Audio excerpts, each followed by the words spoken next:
Okay, ladies and gentlemen, thank you very much for joining us again. This is another episode of the WeSurf Podcast. I am your host, Kwame here, and with me, my host with the most, who's actually wearing shorts today, but you guys cannot see it. That's how warm it is in New York today, Mr. Nigel Lewis. What's up, guys? Yeah, it's warm, so I had to bust out the shorts today. I've been dying. The Caribbean guy in me is like, let's get rid of all this warm weather stuff. Yeah, the cold weather stuff. At some point on the camera, you got to get you six to stand up and walk around. Because, showing off the shorts. The skinny legs. Yeah, I didn't want to go there, but okay. So, a couple of things that I wanted to touch base on before we get into this. I want to thank you, the audience, first and foremost, because I got a notification from Tyler, who is who runs the Swell Season Surf Radio, and he sent me a notification the other day letting me know that we are actually number 14 in the of surf podcasts out there. So what do you mean? I can't believe it, really, because 14? I'm like, what do you mean by that? But, apparently people are listening. Oh, damn. So okay. Thank you so much for listening. We have to get more buttoned up then. I know, right? I got to come in with a tie or something. And be more efficient. And start getting sponsors. I know, right? And, doing all that fun stuff. But no, seriously, though, everyone who's been listening. Yeah, man. Thank you, guys. Thank you so much. And the other day, somebody actually stopped me on the boardwalk and was like, hey, I listened to your podcast. I really enjoy it. Really? So, we really enjoy that type of love. Yeah, for sure. Yeah. I listen personally. Thanks for the love. I mean, again, like we're doing this because we enjoy surfing and we wanted just kind of see representation of us and hear topics that we think surfing needs to hear, right? And I'm glad it's resonating with people and people are loving it. Thank you, guys. Yeah, everyone seems to be digging it. So with that said, one of the questions I'd actually put out on, I believe it was Instagram. Yeah, one of the questions I put out on Instagram was, who would you like to see as our guests? Oh, nice. All right. And overwhelmingly, one of the responses we got was our next guest. So I reached out to her and asked her if she would do us the honor of being on our podcast. And she is here with us today, Ms. Danielle Black-Lyons. Thank you so much for joining us. Hey, cousins. Thanks for having me. Welcome. Happy to be here. Thank you. So you are on the West Coast, so it is about midday roughly by you right now? Yep. Yeah, okay, excellent. It's noon. Excellent. Yeah. Okay, so first question. Did you surf today? I didn't. It's lazy Sunday. Oh, okay, got you. I'm not trying to do the weekend warrior until I have to. I'm starting a job that has a big commute ahead of it, so I'll probably be going harder on the weekends. Okay. I got you. Okay, yeah. So for those of you who are not familiar with Danielle, she is 1/3 of the co-founders of Textured Waves. I'm actually going to look to my phone because I don't want to get any of this incorrect, so I'm going to read it out. What is her official bio on the website. Danielle is a free surfer and ambassador for Roxy, Stewart's Surfboards, and Birdham Surfboards. She works as a copywriter, digital content consultant, producer, broadcast captioner, providing transcription services to the deaf and hard of hearing community. When she's not in the water, she can be found gardening, lap swimming, skateboarding, and hiking with her family where she resides in Southern California. Does that sound about right? Yeah, it might need a little updating, but yeah. Okay, so that's my fault. That's why we're here. Okay, so let's start about talking about Textured Waves then. So can you tell us and our audience a little bit about Textured Waves and what it's about? Yeah, so Textured Waves is a surf collective founded by myself, Chelsea Woody, and Martina Duran. We started the group in 2019. We all met online and admired each other's surfing through Instagram. And I guess we'd met in the DMs. And then in person, Chelsea and I were on a shoot actually for Facebook, like some little social media thing. I can't remember that we did with Facebook back in 2018 is when we met. And we just liked each other, liked each other's style. And it's not often that you got to surf with Black women growing up. It was a never. So I was pretty excited to meet her and the other women on that shoot. And we just got to talking, and that's how I got to meet Martina. And then they all came down to San Diego and to my residence, and we got more serious about this collective. We wanted to create this space for Black and brown surfers to create space together, to share waves. We weren't really sure exactly what it was going to be at first. It kind of just evolved into this thing, this beast. And then 2020 happened, and we did the paddle outs in Encinitas, and we had like 5,000 people attend for the paddle outs for peace for George Floyd, which was pretty incredible. And we saw that what we were doing was important and necessary during a time of like a lot of unrest. And, you know, people were just pissed and didn't know where to put that energy. So there was a lot of demand, I guess, for what we were doing. And a lot of outreach was happening, and we just kept saying yes to everything, just because we wanted that momentum and that traction, and we wanted eyes on what we were doing, and just trying to get more imagery out there of like Black and brown people, letting folks know that we exist and what we're doing in this space is important. You know, documenting our history in real time, and having eyes on that was really important to us. So we said no to nothing unless it was like ridiculous, which is not sustainable by any means. I think we all got pretty tired. And, you know, we made a lot of really important things, I think. We did a lot of really great films and collaborations, made some good partnerships. But yeah, you know, it's been pretty steady for a while. Things have slowed down, obviously, with the ebbs and flows of the tide of politics and what's happening in the world. So we're kind of just ebbing and flowing. We've evolved to do retreats over the last 4 years. That's kind of our main thing now. And then just creating space for Black women in our social community. Excellent. I think you just covered like every single question I was going to ask. Sorry. No, please. Because we are definitely going to dig. We're definitely going to dig a little deeper into a lot of those, a lot of what you said. So,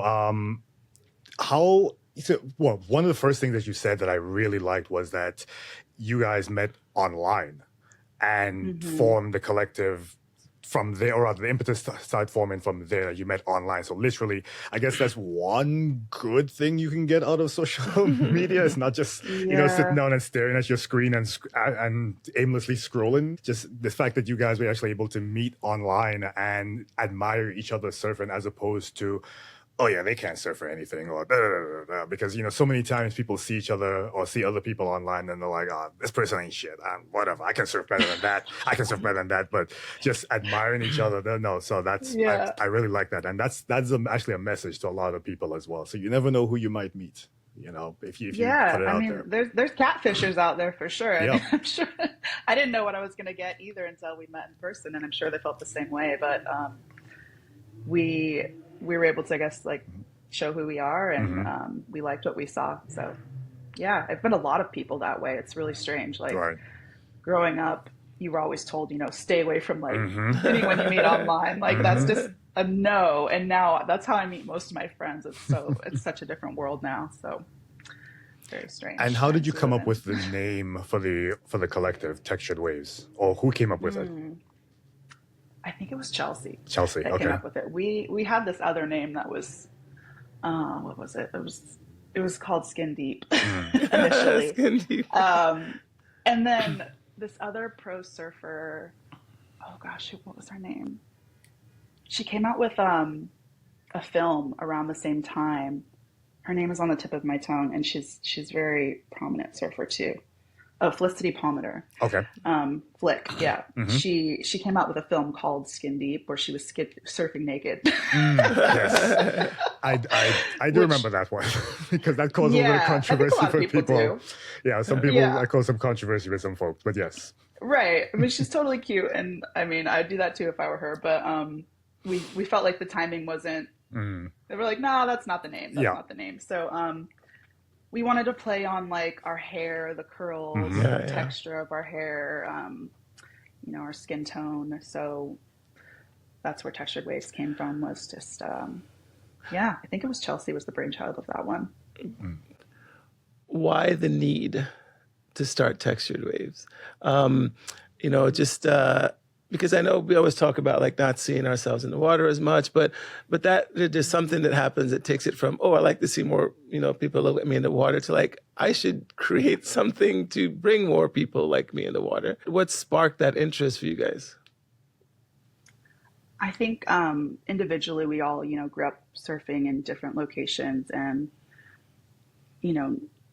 beyond like Martina being in Hawaii, which she grew up in Florida, so I mean it's not the same, but she lives in Hawaii now. And Chelsea are on the West Coast. Like, we just are surrounded by mostly white folks in our spaces, and it's such a rare thing to see yourself in the ocean, like to see someone who looks like you. It's like that unicorn moment, and that moment where you can just feel like, oh, like that's family out there, like that's that kinship, and not feeling othered. I think just that universal experience that we all have of feeling isolated was so strong for us in our individual respective areas. And I think we all just wanted more for our little girl selves and for our future, children or nieces, nephews, whoever we have in our families, that in our communities, just like future generations, to feel seen and respected, and not doubted as soon as you set foot on the sand. I think that's another big part of it, is just having to constantly prove yourself in the lineup, regardless if it's your home break. Like, if there's some new face in the water and they don't know who you are, like, they're going to question your abilities just based off your skin tone. So I think just carving out that space for ourselves was so needed, just for like, not just ourselves, but for future generations too. We just wanted other people to feel that same sense of self-worth. And yeah, I don't know, like, it just felt like it was the right time. I think we all just felt this, like, the pull, this need and this pull to do the thing that we'd been talking about. Like, this is a necessary thing. We all feel this way. Like, there must be other people out there that feel this way too, this isolation. And how can we like uplift our community and make this like a better feeling? It's interesting because one of the trends we've been hearing a lot of is people saying that, the guests that we've had on the show saying that, yes, there is this need to, or feeling to prove yourself once you step into the water, or when you're paddling out, or once you're on the sand, or when people see you walking by with a surfboard. There's this need, and someone may not tell you directly. However, there is a feeling. And I've had conversations with people in the past, and they're like, are you sure that's just not in your head? I'm like, well, maybe it might actually be in my head, but it stems from somewhere. I didn't wake up one morning and just say, oh yeah, okay, I need to prove myself to the world. It actually did stem from someplace. So I don't think it's necessarily a universal mind meld that every single person who surfs a person of color is like, oh, okay, I need to prove myself.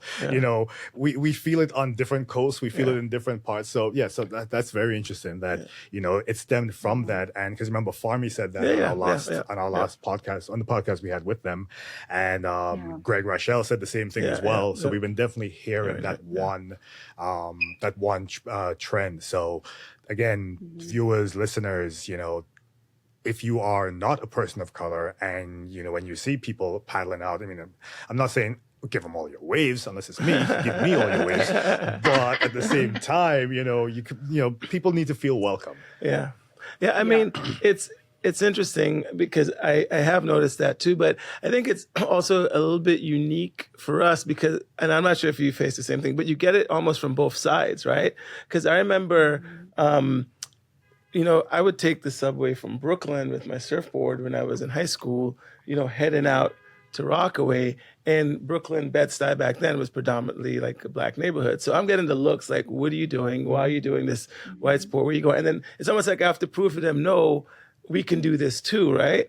And then you get in the water, and I've had this happen in California, in Rockaway a little bit, but where they just assume that you're a beginner, right? And they're just like, oh, well, you should go down. And they want to like, and I hate to use the word mansplain, but they want to like, if that's something in surfing, like mansplain to you what you should be doing. Surfsplain. surf-splain. Yeah.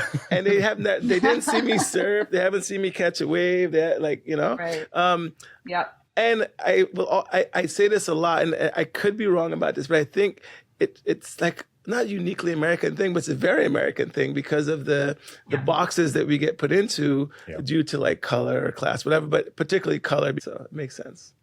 So along those lines, have you seen any, or in your opinion, do you feel like there's any improvement or with, the way, well, let me not say the way women of color then are viewed in the water, especially in your area of the woods? It depends on the day. It depends on the crowd. I don't know. Sometimes yes. I don't know. It's hard though. I've been here for 10 years in the same location, and I specifically don't go to the same breaks every single day. I'm not like an old man sitting on my, like, this is my spot, I make sure that people know my face all over for a very specific reason. I don't want people thinking I'm a rookie that doesn't know where she's supposed to sit, doesn't know how to surf this break. I want people to know my face and remember me, and, so that I can give respect and get it back. And I feel like my home break is probably the worst culprit. Like it's, but one of them in particular, there's just a really tough crowd of guys there that are, it depends on what time you go. Like if I go on a shift that's not my normal time, like, and they don't know me, I can encounter problems there. And it's just based off of the fact that I'm a woman. I'm typically riding a longboard, which longboards just piss people off a lot of the time, regardless of it just is a thing. It's fine. I do surf other shapes, but I will ride a longboard on a big day regardless because I just enjoy it. It's fun. And it can be anything under the sun. Like I could just be, looking at somebody the wrong way or minding my own damn business, and I could piss them off. I don't know. But I feel like there's something about me in particular, and maybe it's because I'm a competitive person, or, I'm not afraid to sit at the peak and like take off on things. It makes people mad because I have the audacity to take up space, I think. So that can really tick people off, I think. And, I don't have a problem with that a lot of the time. I kind of am just, I go out surfing 90% of the time on my own, and then I'll meet up with friends when I can. But I'm usually just out there solo, and I know people or I don't know people. It depends on the time of the day, like I said. But I'm pretty just like happy doing my own thing. And I think people just in general don't like seeing women happy in the ocean sometimes.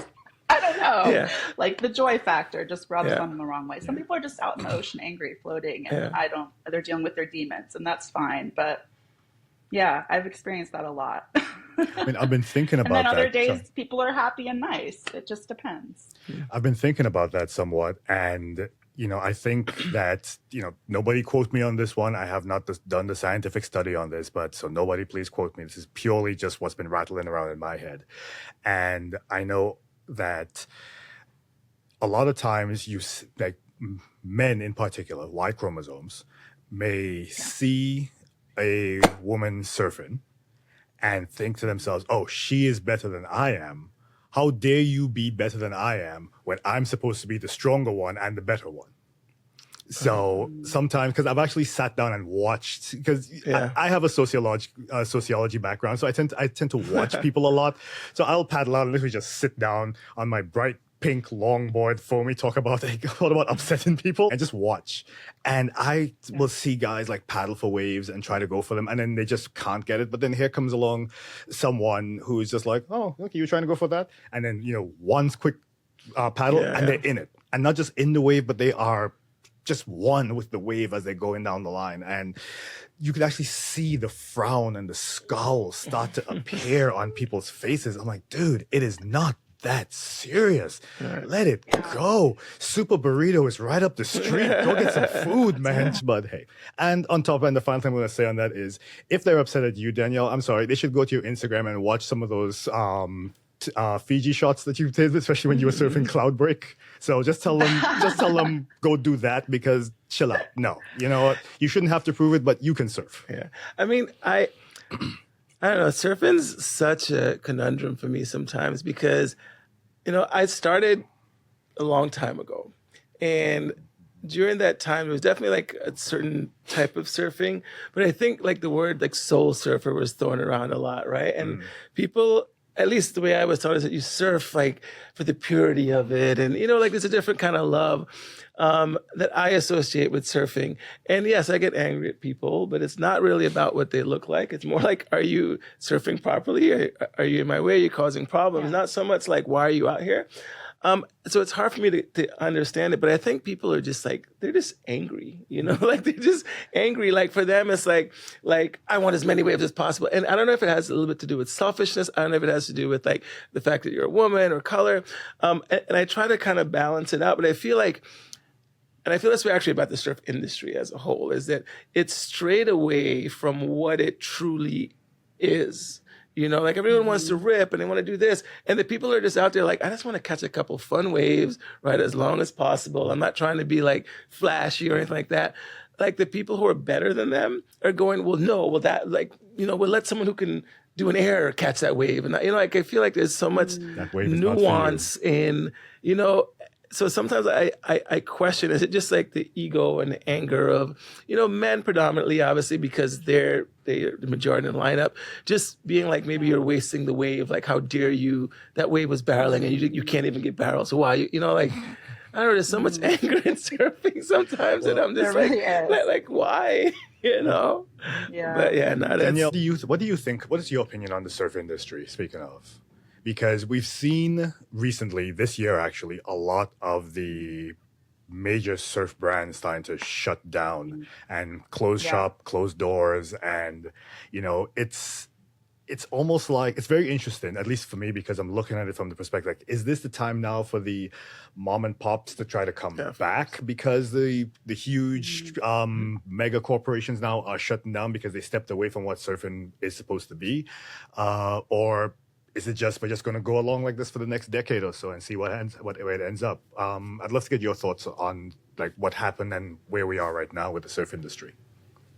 Yeah, it's really weird to see how much it's changed because, I'm a kid of the '90s and like everything was all about like the big brands like Billabong, Rusty, Roxy. Those were like the iconic brands, and a lot of these brands are gone or like they're closing, they're shuttering all their doors for their shops and they're just going online.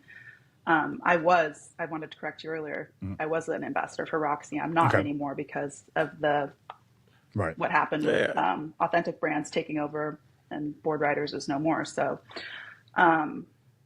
it's crazy what's happened. And, there is really not much of a Roxy girl left anymore. There's a small handful of them, I think, that they kept on. And it was mostly the Olympians because the Olympics just happened. Right.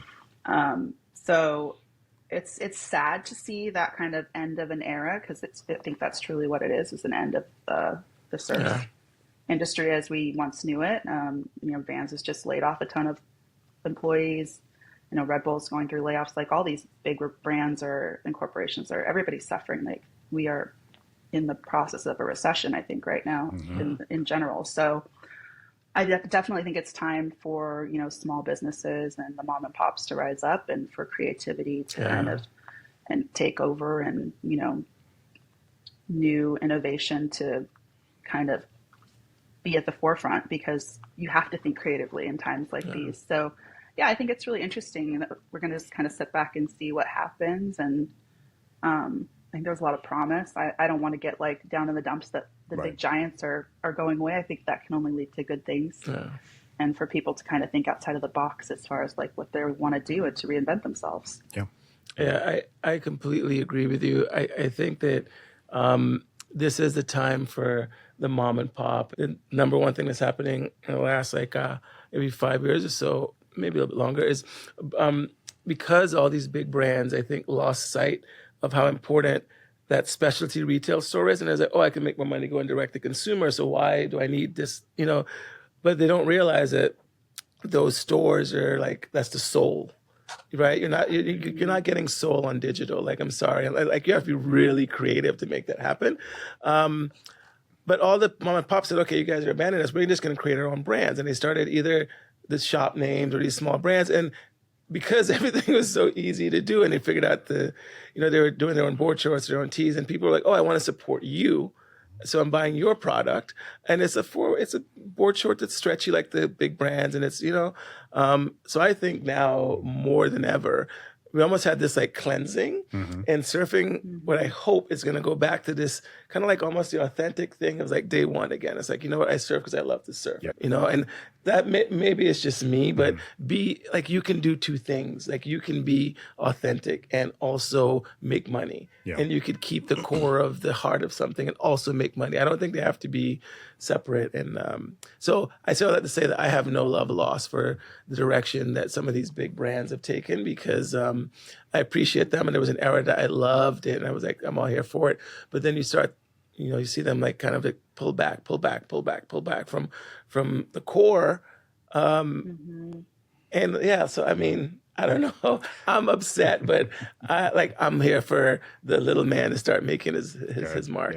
I just have this vision of like the surf executives sitting down around a table, doing like the Mr. Burns excellent or 100 billion board shorts, Dr. Evil type of thing. Oh my God! So when it's just meanwhile, someone is like, dude, I just need a pair of shorts to surf. Yeah. Can you make it in blue? Can you just make some blue shorts so I can surf, so that my mom can see me from the shore, so she knows I'm okay? That's all I need. What's crazy though is I've sat in production meetings, in sales meetings, and they listen to everyone but the consumer. Yeah. Like, is it the reps are like, hey guys, we need some blue board shorts because that's what no. We have these ones that we got made in Indonesia and it's made from this material. It's like, yes, but now it's $100 and it missed the price point and it's not blue. It's like, yeah, but we know better. So I don't know. I'm on that topic though, I did have a question for you, because of, you said that the movement kind of started a little bit, to develop stronger during the George Floyd protests and the paddle outs and stuff like that. And I know that brands, and I probably know the answer to this, but I had all this tons of interest because they were trying to Me Too the association with being colored and surf and all that kind of stuff. And I know there's the big brands that have fallen off, and that's the financial thing. But have you noticed just a slowdown in general of the interest? Like all the people that were like, "Hey, we're down with you guys," being like, when you call them, "Hey, we're doing an event," they're like, "Who is this?" like what's happening that you're seeing different than when you started? I think people are just broke. Okay. Truly. Okay, got it. There's definitely been a slowdown. Like it's been a progression. Like 2020 to probably I'd say 2022 was like the major height of everything, where we didn't have to do any like outreach. We had people come into us. We didn't have to do any new business outreach. And that was fun because, less work for us to have to like, it's not fun to have to, just cold call people and say, hey, do you want to be a part of this? Do you want to collaborate? But we really did have to start reaching out to folks in the last probably 2 years. I mean, we had our key folks that we would work with, like brands that have always supported us that we could always lean on. But even those relationships now, this year in particular, have seen a hit because of these new tariffs imposed, people having layoffs. Like we are in a recession. Absolutely. I feel that. And I see it with like every brand that I'm, touching on and connecting with. Like, we just don't have the budget this year. We're going through a transition. We're reorging. Like, reorg is like the hot term in every single email that I'm like corresponding with folks, because we're getting ready for our next retreat right now. And these brands they just don't have the resources like they used to. It's just the state of the world. So I think that's just been a slow decline, like over the past 2 years that we've seen that hit. We still have, the occasional like reach out from folks, which is great. And we're doing okay, but it's not the boom that it once was. And we don't have people banging down our door like we used to. And I think a lot of folks are feeling that similar effect in the community, for all these brands that, put their hearts and souls out. And as soon as people came knocking on our door, we were there for them. And now that the love is like a little bit lost, there's definitely a slowdown, for a multitude of reasons, I think. Yeah. That was something Greg had mentioned to us as well on the on the last on the podcast we did with the Black Surfers Collective, that Yep. it was we were in style and we were in fashion. Unfortunately, what had to happen for us to be in fashion at that point, and then is, oh, okay, you know what, not so much anymore. And yes, of course, there are legitimate reasons where there are companies that are saying, hey, we would love to, but we literally do not have the money to do this. It's either we can sponsor you guys and for other people, or we can keep our lights on for this month. We got to pick and choose. Yeah. So it is definitely unfortunate that has to happen. So I'm going to make a plug right now to our viewers that, if you are in the LA area, then definitely, and you want to retreat, then definitely hit up Textured Waves with this. And because, a lot of what I've been realizing now, it's, we always used to hear growing up, it's not what you know, it's who you know. Yeah. It's amazing how many people know somebody who knows somebody whose cousin is this person. And you're like, really? Oh, okay. Well, can you give them my number? And then 2 days later, you're getting a call from like the CEO of Sony. I'm like, I don't know. Yeah. Right. But that'd be amazing. Yeah. But definitely. I've also been thinking, and it's just because of some stuff that I'm trying to put together too, and I'm working with Mosiah, and he's trying to, is that maybe it's time to start getting surf in front of people that wouldn't, just companies that support it, maybe on a pretty big scale, but not so much surf brands, but maybe we need to look at like, I not to really support these guys so much, but like a Procter and Gamble, or like like car companies, or companies that have deeper pockets because they're like an American kind of like a global brand, as opposed to specifically around surf. I really thought when you said car companies, I thought you were going to say Tesla. Oh no! I thought you were going to say Tesla. No. I was like, whoa, cut that. To quote someone, I can't even say because it's funny, from different shows.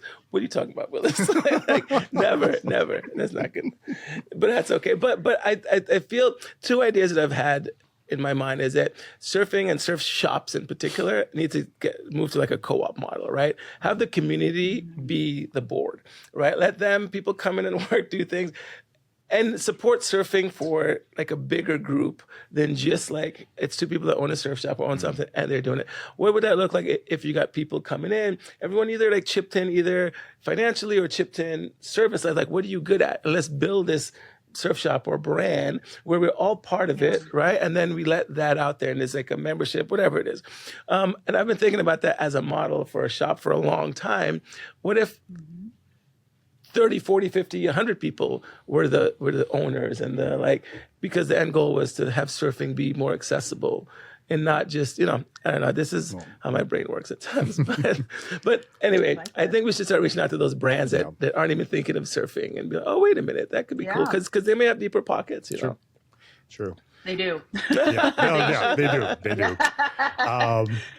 One of our most beneficial to our company brand partnerships was with Marriott Bonvoy. And that's So yeah. That's a good one, actually. That's a good one. Yeah. We need more of those. Yeah, for sure.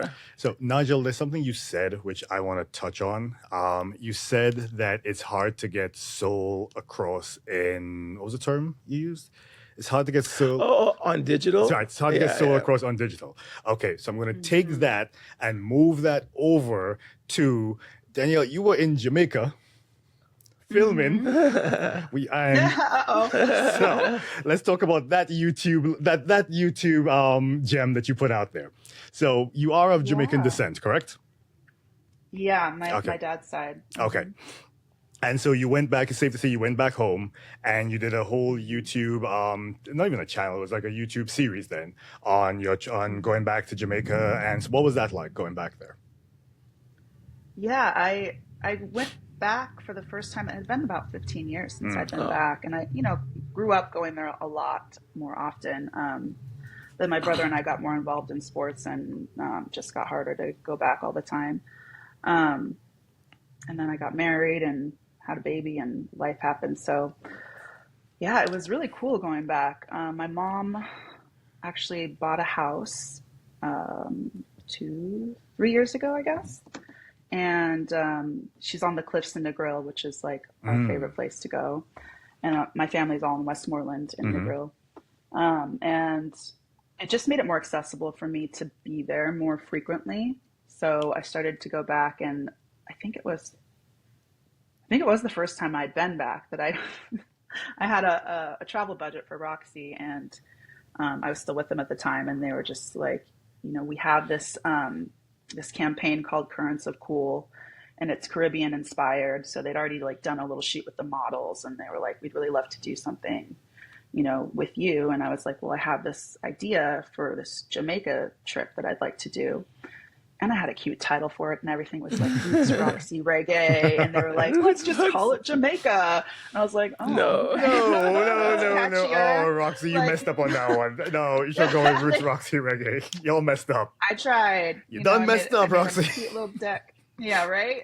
It's all right, though. Like now it's more evergreen since it's not got the Roxy's name on it necessarily. So it's okay. Everything worked out. But yeah, I don't think that was my first time back, and I hadn't seen my family, and it was all recorded, which was wild. I had so much anxiety. I was like, they're going to think I'm such an asshat, like bringing in these cameras, and like, my mom's like, no, they love it. Like they feel like they're celebrities. And I'm like, do they? Like, or am I being a total jerk? Like, I kind of feel like I'm being a jerk. And they're like, no, my mom's like, no, they're going to think this is cool. It's like, okay. So I just like went with it, like believing this lie she told me. But it went well. Like I was surprised at how natural everything kind of fell into place. And the director of photography, Roxy Facer, and Sarah Lee, who's the photographer, they're really like non-invasive creatives. And I got to choose my own creative team, and I chose these women for a reason, because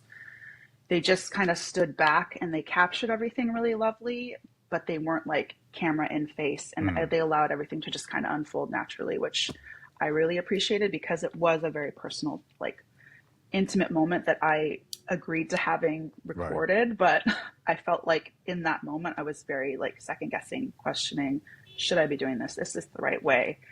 But I'm really glad I have these moments with my family kind of captured, particularly because one of my favorite uncles, he had just passed right before we got there. I was, hoping to have him be a part of this project, and he passed away right before we got there. And I was just kind of like, oh my God, like this just feels like a bad omen. Like there was all these things that led up to before this happening where things just were not lining up right. And people were out of town that were supposed to be there. My cousin Tanisha flew over from New York, and she was there for me. She was one of my favorite cousins. And it all worked out, but the anxiety prior to this was just crazy, up to the day of it all starting. And it was a week of filming. It went really smoothly, like all things considered. And I'm really happy that I did it. I'm really grateful that I have all this beautiful footage of my family and my son and my mom, who's getting older. And it's just, I think it's a little time capsule that I get to have. And it's important to me. Like it was a soul project, 100%. Yeah. So yeah, I got a little bit of surfing in there too. I got to meet up with the folks at Jamnesia, and meet with Chrisana and Ika and all the Wilmot family, and the girls from Girl Skate, Jamaica, and they're super sweet. Everybody was just cool, and it was a vibe. It was fun. Yeah. No, it's definitely an amazing series. And if you have the chance to go check it out, please do. I mean, I enjoyed watching it thoroughly. And, again, to speak on what you said with it was at certain points, I actually had to pause because I felt like I, as a viewer, was being a little bit intrusive, because it really comes across as being real. And I'm like, hold on a second, it's on YouTube. Of course I can watch it. So then I would click it again and start back again. But, I definitely felt like the love and the family energy and the vibe. And for me, speaking also as a West Indian who, didn't get to go back home as much, I definitely felt that energy of going back home and being like, okay, yes, I'm home and I haven't seen this person in a while. And, I remember this, or this was a lot bigger when I was much younger, or is it just that I'm bigger now and it looks smaller? Yeah. So, but yeah, so if you haven't seen it, and to our viewers and listeners, if you haven't seen it, then we'll put the link in the show notes. Please definitely go watch it. It is really a good watch to sit down. Yes, cats playing chopsticks are great, but this really will touch your heart and get into your head and your soul on this one. So please go watch it. I haven't seen it, but now I will definitely go and watch it. I thought I watched everything on YouTube surf related. So I'm going to get a little bit more personal with you, just about your surfing. When did you start surfing? What made you want to start surfing? Yeah. I started surfing when I was 19 in college. Okay. And then I got into the water and started like boogie boarding and stuff like in the ocean with my brother when I was probably like 6, 7, I don't know. We grew up in the Bay Area and always went to the ocean. We grew up like being on swim team and just water babies. My dad was a professional cliff diver, which you'd find out in the video when you watch it. And so water has always been like a big part of my identity. I grew up like swimming always. We'd go camping, hiking, spend days at the beach. Like water was the main event in my life. So I always would watch the surfers when I was boogieing as a kid. My parents divorced when I was 3, so single mom. We had a lot of activities, but she could only like afford to do so much for us. So I never like asked her for a surfboard just so I could like flit around and try it. But I always wanted one. I always like looked at the guys out the back surfing and I was like, that looks so cool. I want to try that, So when I went off to college, I was at a liberal arts school in Oregon, and the coast was like an hour and a half drive away. But the first time I touched a surfboard, I went on a trip to Hawaii with one of my roommates, and her dad lived on the Big Island. So we went to the beach one day with her sister, and she had a really beautiful longboard in the back of the car, and she pulls it out, and I was just like eyeing this thing because it was brand new. She just got it for Christmas, I think. And it was just shiny, glossy, beautiful. And she's looking at me, looking at it, and she's like, do you want to try this? And I was like, yeah, I'd love to try that. Like, yes, can I try it? So she puts the board in the water, and I just like ask her for a little like quick tutorial, and she's just like, yeah, just get on and like paddle, you'll be fine. So I did that, and she gave me the board for probably like, I don't know, I was on it maybe 25, 30 minutes, caught my first like very wobbly wave, and there was a sea turtle underneath me, like surfing with me. So that was like, I'm like, this is amazing. Dead, like I'm doing this forever. And I went back to Oregon and got like all the cold water gear and got like a busted beater board and took my little Honda Civic and was there all the time, just figuring it out, rolling around in the whitewash. Wow. Yeah. Oregon's kind of a heavy place to learn to surf. It's like I surfed there once or twice. A lot of water moving and cold. It is. And sharky. Yeah, it's definitely cold. And yes, and sometimes it would just be me and the sea lions out there, and it was scary as hell. Scary. A lot of fog as well. Yeah. It's always amusing to me that people, so many times, like you hear these stories about people who were in California, who grew up in Florida, or like in my case, grew up in the Caribbean. But then we moved to Oregon, New York, Texas. And that's when it's like, oh yeah, I'm going to go learn how to surf. Yeah. That's crazy. One of the other questions I have, just because I think that, a lot of, just our show is, I think, the every man's, every woman's show. And I know that I had a couple people that are in this position, but I'm curious about how you manage it. So you said wife, yeah? Mom, correct? Yeah. How do you manage getting in the water, all the other things that life is just, we have to live. So what's your routine? Do you have something that works for you so you can get that water time? But before you answer that, I'm just going to add on that because if you pay attention to the Instagram filter, Danielle lives in the ocean. She's always in the water. So, that's so should I be exactly. Asking, you pay attention. How does your husband and your kid feel about that? Maybe it's a different but you've been in the water 20 hours a day because according to her Instagram, she never comes out. Gotcha. So, but it's rare. It's true. Like I said, like weekends, I usually don't surf that much unless it's like homegirls want to hang out and I'm like, fine. Because I don't like the weekend crowds. But I drop my son off at school at 8:00 with my board strapped. I am that one mom with the surfboard and the line drop off, and I immediately go surf. So like 8:30, 9 is like my window, and then I usually start work at like 11 or 12. And that's how I've like finagled my life to like revolve around surfing.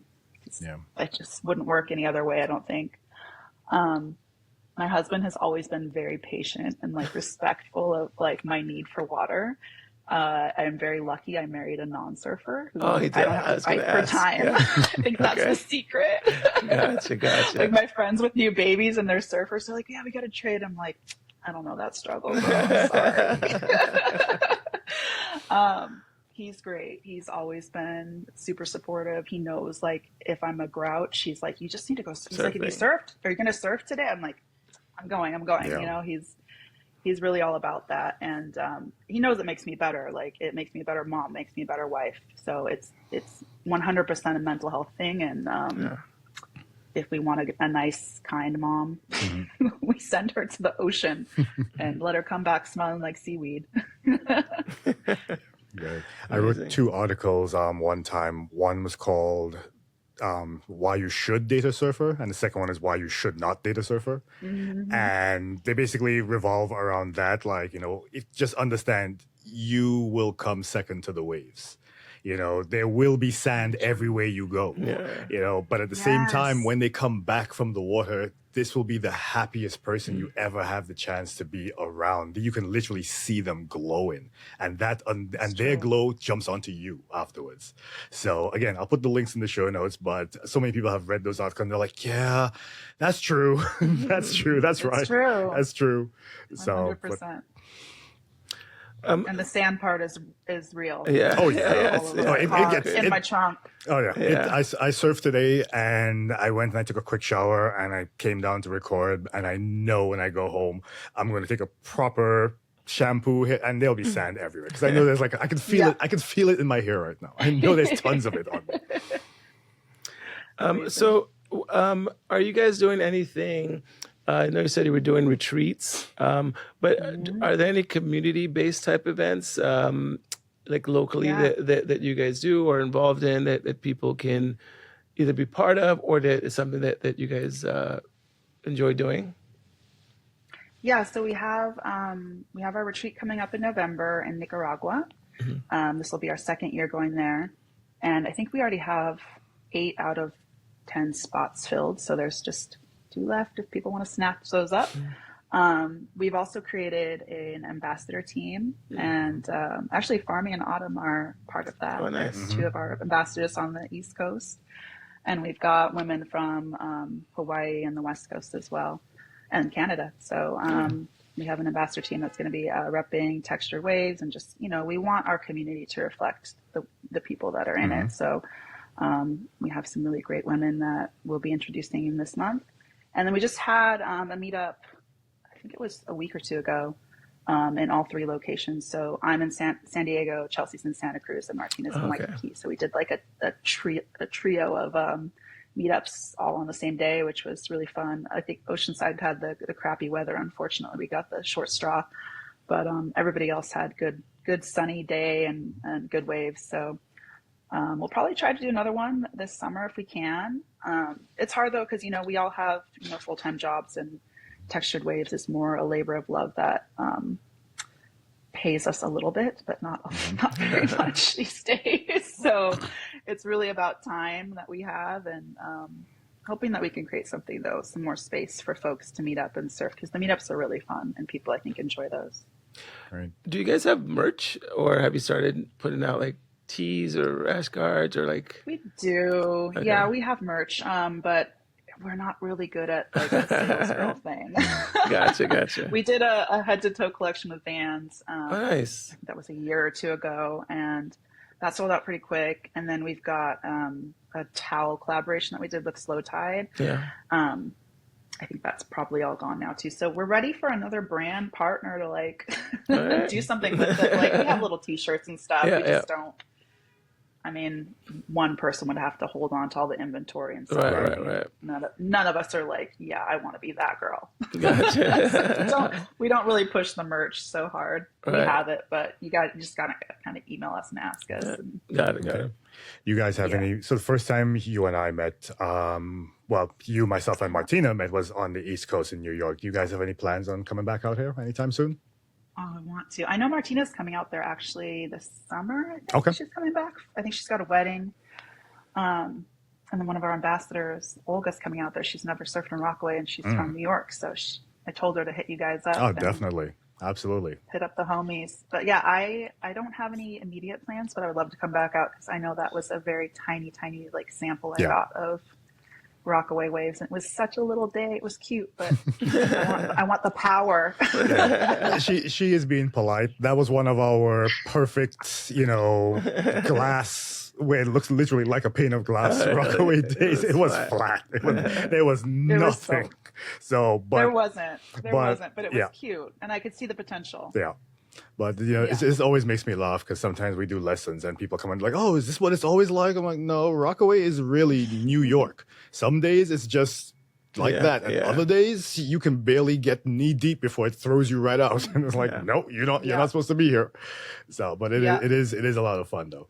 Quick question: the retreats are the retreat that you're doing, is that women's retreats?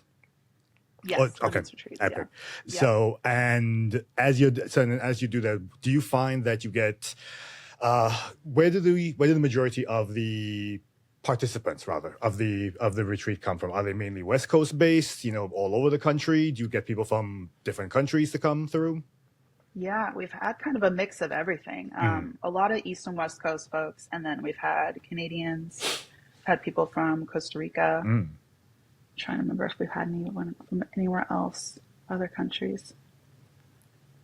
Can't think of anything right now. But yeah, Canada, Costa Rica, East, West Coast. I think, and I think Texas area too, maybe. Okay, great. Yeah. I mean, I'm always interested to find out where people are coming from to learn to surf because, it's just interesting to me that you have people on the West Coast and the East Coast. And of course, we see the coast and we see, people surfing. But then you have that person that's smack dab in the middle of, let's go with where Rick Kane is from Arizona. Who's like, I want to learn how to surf. You know what? I'm just going to sign up for a surf retreat. And then you get that.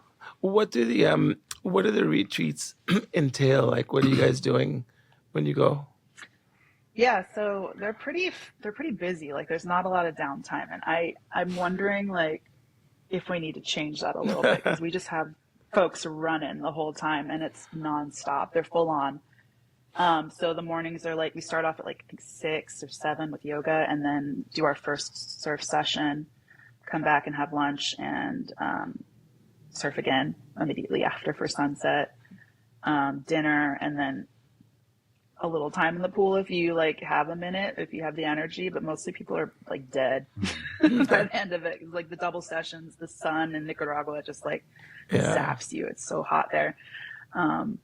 It's a full on day. We'd go out on the boats when the tide and the wind is right and get a lot of like little secret slidey sessions, which are super fun. We have a community day usually with the Sirenitas. They're a local women's surf group for young girls, for Nicaraguan girls, and they teach them surfing and swimming lessons, which is really cool. And they also do English lessons, jiu-jitsu, and I think they do some other stuff too. Oh, they talk about like women's health with them, which I think is not something that's typically discussed necessarily down there. So they give these girls a lot of tools to kind of show them what's possible beyond like becoming a mom and a wife, Great.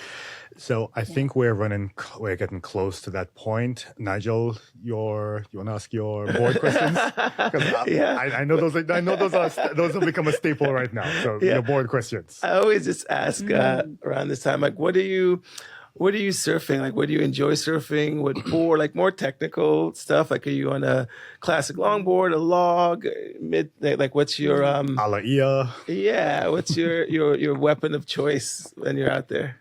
Oh, I've been playing around with different shapes lately. It really depends on the waves, but like I said, I love longboarding. That's like my first love.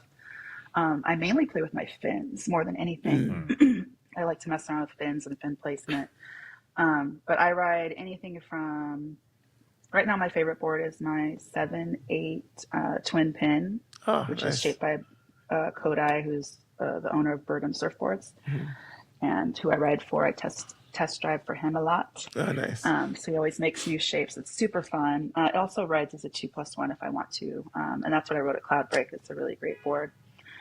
And then my favorite longboard right now is another Birdham. It's a 9.2. It's a custom that he made for me. It's got like this like wide tail that's got like a tail kick to it. Most of my boards are pretty thin, so this one's a little bit thinner. And it's just fun to like get in the pocket and trim and always ride. Yeah.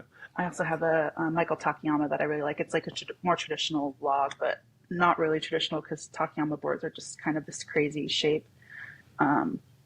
It's very like, it's in a kind of a class of its own. And I only ride it on like certain days and certain conditions. I think a lot of people that ride those boards, they ride them on all conditions and stuff, and they're probably a lot better on it than I am. But for me, that board is more particular, maybe because I haven't learned all the nuances of it yet, but I like it because it's weird and kind of like this mad science experiment that I'm still trying to figure out.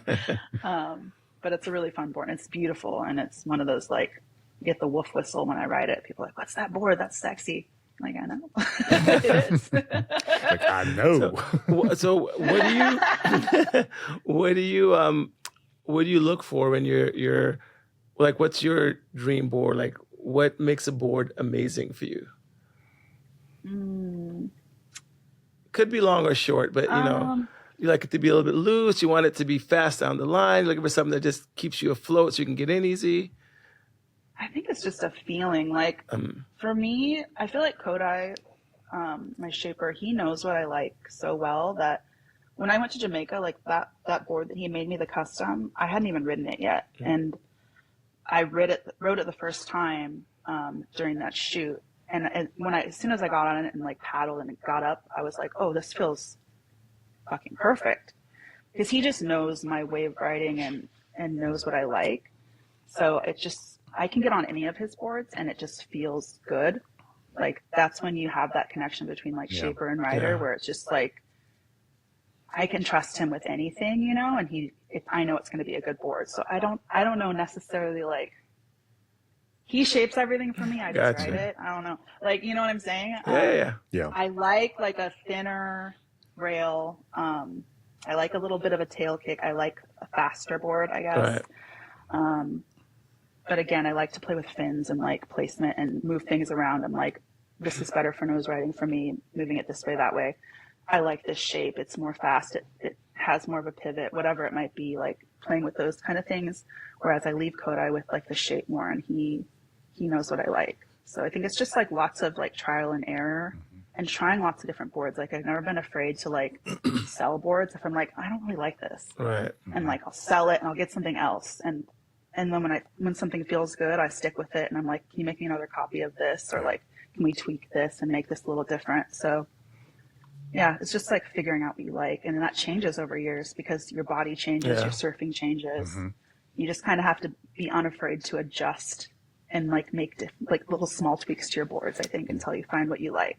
Yeah, I love that because, we hear that a lot of times. And, what you said is also key, that you want to get that relationship with your shaper. Yeah. If you are serious about surfing, yes, you can just go into a store and, pick up some board. It's okay, this is my board and move on with it. But, if you're like really serious about your surfing and you want to keep at it, then find a shaper. Find someone who is like, that you can actually sit down and talk to them. And, like ideally local. Yeah. Too, right? Yeah. I was just going to say ideally local. Yeah, because I'm for, you can get it from the big guys. That's fine. But supporting your local shaper, I think is. I was actually going to say that. Yeah. Ideally local, because like the guy who shapes, who does my boards, like I'll put in an order and then he will call me within 3 days. And he's like, are you still X amount of weights? I'm like, yeah. Do you still let it? Yes. Okay, so that's important. Yeah, of course. And I remember one time he said to me, like, okay, send me a video. So I sent him a video, and he comes back and he's like, all right, look, did you hurt your knee recently? And I was like, yeah. He said, okay, because I noticed you favoring the goofy side, so I'm going to put a little bit less foam underneath or glass underneath that because you're not as heavy on this side as you are on that one. And I'm like, all right, dude, you do what you got to do, all right? But when the board came, I was like, ooh. Okay. Yeah. You paddle in, and that's when you just look at the board like, hey. Okay. But no, definitely find a shaper, work with them because, and I've heard people say, oh, it's a lot of money to do this, but it's worth it if they're a good shaper and they give you a good board. Yeah. And then you will have that board for a very, very, very long time. Yeah, I mean, and Absolutely. I think it's not something necessarily if you're a beginner surfer you do, right? I think this is like you have some years under your belt. And you kind of know what you want a little bit. But I'm all for, like, I my whole life I probably had like maybe 4 or 5 boards. It's like shaped for me that I really enjoy because I'm easy. I pick them off the rack and I'm fine. But I could see if I was I probably need to get a board shape now for myself. Yeah, for sure. And you said something that I kind of want to share with the audience, and I think is huge. And I say it all the time. Playing with your fins can completely change how your board rides. Yeah. So do that. Different flexes, different shapes. Like the rake, if you want to, if you want to, definitely kind of like mess with your board. If you can get some fins, it's a cheaper way to actually get a different board, right? Totally. For those of you out there who's kind of wondering, like maybe I need a new board, maybe just change your fins and see how that works. Because I took it for granted for a long time, and I have a set of like just different sets of fins now that I know that I love. And every board, I just put the same ones on based on if it works for that board, obviously. But that's a big deal. Yeah. When I'm on my longboard with a single fin, I generally do not like it further than my measurement is a shaka's length. So tail of the board to where my thumb goes, and that's where I'll put the back of the fin. Gotcha. So that's usually my measurement, but I will move it back and forth just to see what it feels like. And it feels completely different. And Danielle, you actually did an Instagram story about that one time, didn't you? Like specifically with fins and so on, because I remember seeing it. Yeah. So I don't know if you can still dig around in the archives, but if it's a story, if it's a post, then definitely folks go look for it. I think it was a reel. Was it real? Yeah, then definitely go look for it. Yeah, I just talked about like the basics though, but I should get another one up. Yeah, it was very intuitive and very informative as well for folks to go. So I think we are at time. Danielle, thank you so much for joining us. It is always a pleasure to speak to you. And, she and I had like a quick little conversation before I went to Fiji because I saw her post something about, when she was surfing Cloudbreak. And I'm like, all right, look, I'm heading out there and just how bad is it? Because and she's like, no, just make sure you do this and do this. I was like, okay, great. You know what? I'm checking my ego at the door. I'm going to listen to everything. And I had a great time. I had an amazing time. So it was. And was restaurants working when you were there too? Restaurant, everywhere was working. Everywhere. There wasn't any place that was not working. Even when they were like, it's only 3 to 4 feet. I'm like, please give me a board. I'm out. Perfect. I'm out. I'm heading out there. So no, everywhere was working. It was just perfect. I am, saving the money to head out there again next year. So I gotta go. I absolutely have to go. It was amazing there. Yeah. Such a dream trip. Yeah. I'm glad you got to go. Thank you. But again, so thank you, everyone. Thank you so much. Want to thank our audience first and foremost, because again, number 14, woo, thank you. Appreciate that. Want to thank WTF Studios for letting us record in your amazing space. Want to thank Tyler, as always, for doing our distribution, Swell Season Surf Radio. Want to thank our engineer, Wolf, you'll always hear me thank the engineers because they're like really quiet on the back in the back there. But Wolf is coming out to surf with us this year. So, right? He was like, yeah, okay, he's coming to surf with us. So, next time when he does come out, we'll probably have him on the show talking about his experience with it. And I know it'll be amazing because, it's surfing. So, again, thank you, everyone. And Nigel, anything you want to add? No, man, just make sure that if you love the show, you tell your friends to tell a friend. You like, subscribe, do all the good stuff. Check us out on YouTube. Do your part, leave a heart. Yeah, and let's keep this going. I'm excited about this season, and I'd love all the guests we've had on. Thank you, Danielle, again for for spending some time with us. Nah, man, I'm just looking. Everyone have like an amazing summer. It's getting nice out there. So let's get in the water, be smart, look before you drop, be kind, smile, all that good stuff that we want people to know. There you go. Pick up some trash on the beach. Exactly. Party ways aren't a thing unless you know the people. Before we leave, I got to touch on that. I got to touch on that one before we leave. Okay. A party wave, folks, is not if as you're paddling for a wave, you scream out party wave and just go. Okay, at that point, you're the uninvited guest to the party. Okay, you just it mop. must be consensual. Exactly, it has to be consensual. You just mop the party. You just jump the gate. You hop the fence. Whatever it is. You didn't pay your entrance fee to that party. However you want to phrase it. No, you actually have to know the folks, and they have to know you to party with. You just can't scream out party wave, but just go. Okay, because that's just wrong. And I'm laughing so hard because I have one friend who she just does not let that. She would not let it go because this one guy did that to her, and every time she sees him. In the water, she looks at him and she will paddle like 2 beaches down because her feelings were hurt so hard when the guy did this to her. But no, so this is for you. You know who you are. I'm not calling nobody's names, but you know who you are. I'm mentioning it on the podcast. So when you listen, you can say, yes, Kwame called you out. I'm looking out for you. Okay. Danielle, is there anything you want to add before we go? I mean, yeah, the party wave thing is real. That just happened to me the other day with a friend of mine, actually. And she yelled party wave. But I was going right and she was going left, and we went like this. And she almost collided.